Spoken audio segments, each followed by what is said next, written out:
Good morning. Today is Wednesday, October 18th, and we begin as usual with an analysis of the stock markets.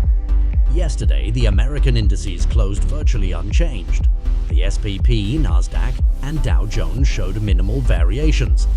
Nasdaq was the only one to experience a slight loss of 1030 points. This morning, the major futures of the American stock markets are moving into slightly negative territory, with the Dow Jones down by 0.5 FE, Nasdaq by 0.27 E, and the SP by 0.18 11. In Europe, the indices are slightly positive but relatively flat, while in Asia, the indices were mixed, with Shanghai closing in the red despite positive data on Chinese growth.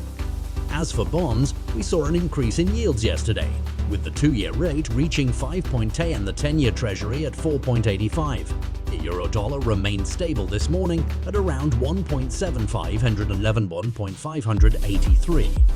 From a macroeconomic perspective, there is positive news with retail sales in the United States surprising to the upside, with a monthly growth of 0.7 WWE, surpassing analyst expectations of 0.3. American consumers continue to spend more than anticipated. In China, GDP data showed an annual growth of 4.9%, and data on consumer spending were positive, with a 5.5 annual growth and a 4.5 increase in production.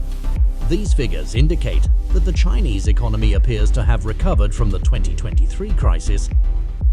Regarding corporate earnings, Goldman Sachs disappointed with a 33% decrease in annual profits, causing a 1 drop in shares. In contrast, Bank of America reported a 10% increase in annual profits and a 2.9% rise in revenues, leading to a 2.33% increase in share prices.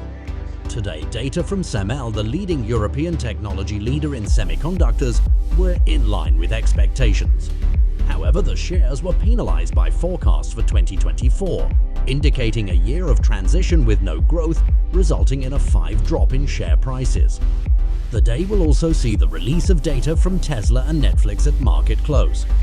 Overall, it appears that the prospect of a soft landing desired by the Federal Reserve is materializing, but conflicting data on retail sales could prompt the Fed to maintain a restrictive policy to curb inflation. The situation appears to have improved in 2023.